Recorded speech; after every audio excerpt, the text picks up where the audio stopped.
जय हिंद दोस्तों, मैं हूं अभिषेक चौहान और आप सभी का स्वागत है आइकॉनिक स्टडीज़ पर। तो आज की इस क्लास में कवर करेंगे जीके जीएस के टॉप 30 क्वेश्चन और आंसर को, जो कि बिल्कुल आप लोगों के एग्ज़ाम के लेवल के होने वाले हैं। दोस्तों, हमने इस वीडियो में सिर्फ उन्हीं क्वेश्चंस को कवर किया है जो कि आप लोगों के एग्ज़ाम में बन सकते हैं। तो मेरी आपसे रिक्वेस्ट है कि आप लोग इस वीडियो को पूरा ज़रूर देखिए। तो शुरुआत कर लेते हैं आज के पहले क्वेश्चन से। दोस्तों, आज का पहला क्वेश्चन दिया है, स्क्लेरेन काइमा कोशिकाओं के बने होते हैं। ये प्राय प्राथमिक फ्लोएम में नहीं पाए जाते, लेकिन ये द्वितीयक फ्लोएम में रहते हैं। तो यहाँ पहले क्वेश्चन का सही उत्तर रहेगा फ्लोएम तंतु। फ्लोएम तंतु इस क्वेश्चन का सही उत्तर है, यानी कि option number D is the right answer. ठीक है ना। चलिए तो आगे है। दूसरा क्वेश्चन दिया है, सिलेंट्रेटा टीनोफोर और एकाइनोडर्म की शरीर सममिति किस प्रकार की होती है।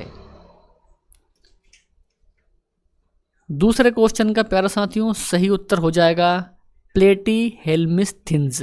ऑप्शन नंबर जो डी है ना, इस क्वेश्चन का सही उत्तर रहने वाला है और ये आपको ध्यान रखना है। तीसरा क्वेश्चन आता है दोस्तों, मेंजीफेरा इंडिका यानी कि आम, सोलेनम ट्यूबी रोसम यानी कि आलू और पेंथेरा लियो यानी कि शेर, इन नामों में इंडिका, ट्यूबी रोसम और पेंथेरा लियो किस श्रेणी स्तर पर प्रतिनिधित्व करते हैं। तीसरे क्वेश्चन का प्यारा साथियों सही उत्तर हो जाएगा बर्गक। बर्गक इस क्वेश्चन का सही उत्तर है, यानी कि ऑप्शन नंबर ए।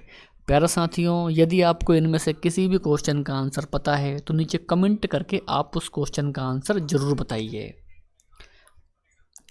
नेक्स्ट है, निम्नलिखित में से कौन सा व्यवसायिक उत्पाद जलेडियम और ग्रेसिलेरिया से मिलता है, जिसका उपयोग सूक्ष्म जीवियों के संवर्धन में तथा आइसक्रीम और जेली बनाने में किया जाता है। वेरी इंपॉर्टेंट क्वेश्चन दोस्तों, इस वीडियो के सभी क्वेश्चंस एकदम हाई लेवल के हैं और सिलेक्टेड हैं। ठीक है ना। तो चौथे क्वेश्चन का सही उत्तर प्यारा साथियों हो जाएगा एगार। एगार इस क्वेश्चन का राइट आंसर है, यानी कि ऑप्शन नंबर ए। आगे है, टीनिया यानी कि फीताकृमि, फेसियोला यानी कि पर्णकृमि किस संघ के उदाहरण हैं। तो यहाँ पर आपको ध्यान रखना है कि फीताकृमि और पर्णकृमि दोस्तों ये एग्जाम्पल हैं प्लेटीहेल्मिन्थिस के। ऑप्शन नंबर जो बी है ना, पांचवें क्वेश्चन का सही उत्तर हो जाएगा।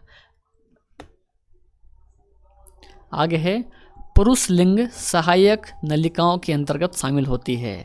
शुक्रवाहिका, अधिवृषण, शुक्रवाहक और डैश। तो क्या रहेगा यहाँ पर इस क्वेश्चन का सही उत्तर बताइए।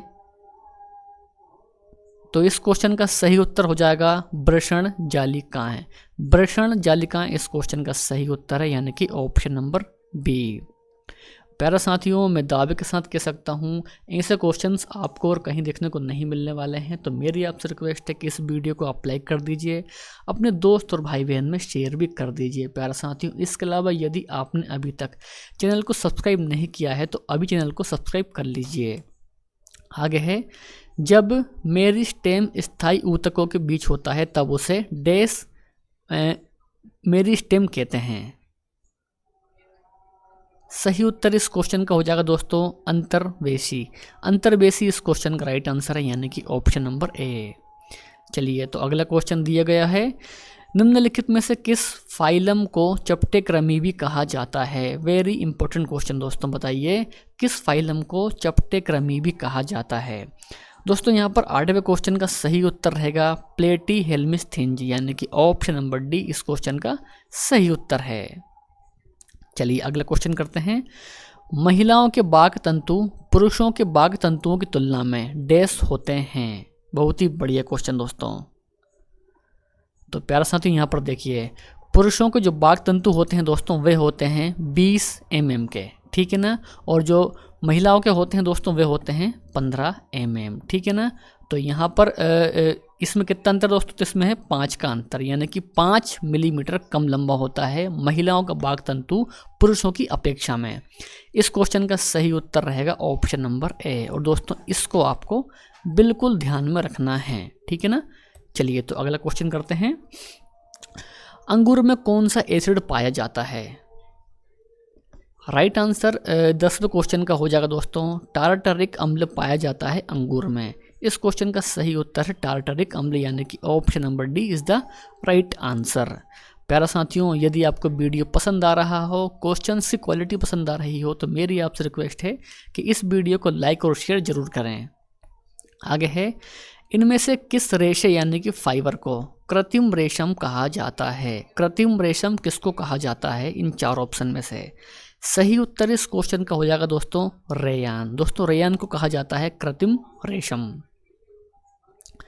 आगे है, प्राइमेटा गण जिसमें बंदर, गोरिल्ला और गिब्बन आते हैं, उन्हें मेमेलिया वर्ग में कार्निवोरा गण के साथ रखा गया है, जिसमें क्या शामिल है? तो मेरे प्यारे साथियों, कार्निवोरा गण के साथ रखा गया है, तो इनमें शामिल हैं बाघ, बिल्ली और कुत्ता। ऑप्शन नंबर डी इस क्वेश्चन का सही उत्तर हो जाएगा। चलिए तो नेक्स्ट है, मूल में प्रोटोजाइलम परिधि की ओर होते हैं और मेटाजाइलम केंद्र की ओर होते हैं, तो इस प्रकार के जाइलम को डैश कहते हैं? तो मेरे प्यारे साथियों, इस प्रकार के जाइलम को कहते हैं बाहा आदि दारुक। इस क्वेश्चन का सही उत्तर है बाहा आदि दारुक। Option number C right answer हो जाएगा। चलिए तो आगे है, इनमें से कौन सा मालुस्क संघ का एकमात्र उदाहरण है? वेरी इंपॉर्टेंट क्वेश्चन दोस्तों। तो यहाँ पर आपको ध्यान रखना है कि ऑक्टोपस होता है दोस्तों मालुस्क संघ का उदाहरण। सही उत्तर इस क्वेश्चन का है option number D octopus. Next है, पुरुष जनन तंत्र के शरीर में वृषण उदर गुहा के बाहर एक थैली में स्थित होते हैं, जिसे डैश कहते हैं? तो प्यारा साथी, उसे कहते हैं वृषण कोश। वृषण कोश इस क्वेश्चन का सही उत्तर हो जाएगा, यानी कि option number B is the right answer. Next है, निम्नलिखित में से कौन सा शैवाल 3 प्रमुख वर्गों में से नहीं है? दोस्तों वह है जिम्नोस्पर्म। जिम्नोस्पर्म इस क्वेश्चन का सही उत्तर हो जाएगा दोस्तों, जो कि शैवाल के 3 प्रमुख वर्गों में से नहीं है। तो ऑप्शन नंबर डी इस क्वेश्चन का सही उत्तर है और इसको आपको ध्यान रखना है। अगला क्वेश्चन करते हैं, साइकस यानी कि साइफा, स्पंजिला यानी कि स्वच्छ जलीय स्पंज और यूस्पंजिया यानी कि बात स्पंज किस संघ के उदाहरण हैं? दोस्तों ये उदाहरण हैं पोरीफेरा के। पोरीफेरा इस क्वेश्चन का सही उत्तर हो जाएगा। बहुकोशी के जीव डैश के द्वारा वृद्धि करते हैं। वेरी इंपॉर्टेंट क्वेश्चन दोस्तों। सही उत्तर इस क्वेश्चन का हो जाएगा कोशिका विभाजन के द्वारा वृद्धि होती है बहुकोशिकीय जीव की। दोस्तों इसको आपको ध्यान रखना है, ऑप्शन नंबर डी इस क्वेश्चन का सही उत्तर कहलाएगा। आगे है, पुष्प में नर लैंगिक अंग डैश है। पुष्प में नर लैंगिक अंग क्या है? सही उत्तर इस क्वेश्चन का हो जाएगा दोस्तों पुंकेसर। दोस्तों पुंकेसर होता है पुष्प में नर लैंगिक अंग, ठीक है ना। नेक्स्ट है, प्राणी में जैसे एनेलिडा, मोलास्का के अंग मिलकर तंत्र के रूप में शारीरिक कार्य करते हैं। प्रत्येक तंत्र एक विशिष्ट कार्य करता है। इस तरह की संरचना के देश के स्तर का संगठन कहा जाता है। सही उत्तर इस क्वेश्चन का हो जाएगा अंग तंत्र संगठन कहा जाता है। ऑप्शन नंबर ए इस क्वेश्चन का राइट आंसर रहने वाला है। चलिए 21 है, एक स्वस्थ व्यक्ति में लगभग 1.5 मिलियन मिलीमीटर रक्त में होती है। तो इस क्वेश्चन का सही उत्तर हो जाएगा 5 से 5.5 मिलियन मिलीमीटर रक्त में होती है एक स्वस्थ व्यक्ति में, ठीक है ना। ऑप्शन नंबर ए इस क्वेश्चन का सही उत्तर हो जाएगा और इसको आपको बिल्कुल ध्यान में रखना है। चलिए नेक्स्ट है, पुष्प में मादा लैंगिक अंग डैश है। तो यहाँ पर आपको ध्यान रखना है दोस्तों कि स्त्री के स्तर है पुष्प में मादा लैंगिक अंग, जो ऑप्शन नंबर सी है ना इस क्वेश्चन का राइट आंसर रहने वाला है।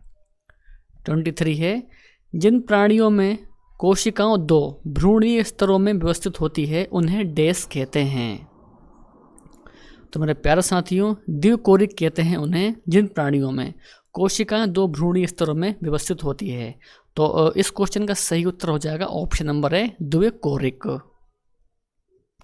चलिए 24 क्वेश्चन आ चुका है, देश में उच्चतर वर्ग होने के कारण कुलों के समूह होते हैं जिनके कुल लक्षण एक समान होते हैं। इस क्वेश्चन का सही उत्तर रहने वाला है गण यानी कि आर्डर। गण यानी कि आर्डर इस क्वेश्चन का राइट आंसर है, यानी कि ऑप्शन नंबर ए। और दोस्तों इसको भी आपको बिल्कुल ध्यान में रखना है, ठीक है ना। चलिए तो आगे बढ़ेंगे। दो विभिन्न माप वाले युग्मकों के संकलन से शैवाल में होने वाले लैंगिक जनन को क्या कहते हैं? बहुत ही बढ़िया क्वेश्चन दोस्तों।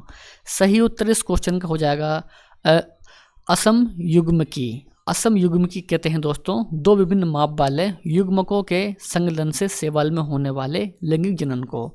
ऑप्शन नंबर बी इस क्वेश्चन का सही उत्तर हो जाएगा। 26 क्वेश्चन आ चुका है। जिन प्राणियों में शरीर गुहा नहीं पाई जाती उन्हें डैश कहते हैं? तो मेरे प्यारे साथियों, जिन प्राणियों में शरीर गुहा नहीं पाई जाती उनको कहते हैं अगुहिये। अगुहिये इस क्वेश्चन का सही उत्तर है, यानी कि ऑप्शन नंबर डी। चलिए 27 है। जैविक नाम प्राय किस भाषा से प्राप्त होते हैं? सही उत्तर प्यारे साथियों इस क्वेश्चन का हो जाएगा फ्रांसीसी भाषा से प्राप्त होते हैं जैविक नाम। तो इस क्वेश्चन का सही उत्तर रहेगा ऑप्शन नंबर ए। रोडोफाइसी के सदस्यों को प्राय डैश शैवाल कहते हैं? सही उत्तर इस क्वेश्चन का दोस्तों हो जाएगा लाल। ऑप्शन नंबर सी इस क्वेश्चन का सही उत्तर हो जाएगा। रोडोफाइसी के सदस्यों को प्राय लाल शैवाल कहते हैं, ठीक है दोस्तों। तो ये भी आपको ध्यान रखना है। ओरेलिया यानी कि मुडोसा और एडम्सिया यानी कि पालिप किस संघ के उदाहरण हैं? दोस्तों ये एग्जाम्पल हैं सिलिटेंट्रा के। सिलिटेंट्रा इस क्वेश्चन का सही उत्तर है, यानी कि ऑप्शन नंबर सी। चलिए नेक्स्ट है 30 क्वेश्चन। एक समान गुणों जैसे पृष्ठ रज्जु यानी कि नोटोकार्ड तथा पृष्ठीय खोखला तंत्र के आधार पर प्राणियों जैसे मछली, उभयचर, सरीसृप, पक्षी और स्तनधारी को किस संघ में रखा गया है? दोस्तों इनको रखा गया है कार्डेटा के संघ में। इस क्वेश्चन का सही उत्तर हो जाएगा ऑप्शन नंबर बी। दोस्तों इसके अलावा ये रहा आज का आपका टेस्ट क्वेश्चन, जिसका उत्तर आपको अभी कमेंट बॉक्स में करके बताना है। केंद्रीय वनस्पति अनुसंधान संस्थान कहाँ पर स्थित है? बनारस, हरिद्वार, लखनऊ या फिर देहरादून? प्यारे साथियों आज की इस क्लास को लेकर आपकी क्या राय है हमें कमेंट बॉक्स में ज़रूर बताइएगा। वीडियो पसंद आया हो तो इस वीडियो को लाइक कर दीजिए, अपने दोस्त और भाई बहन में शेयर भी कर दीजिए। तो मिलते हैं नेक्स्ट वीडियो में। जय हिंद, वंदे मातरम।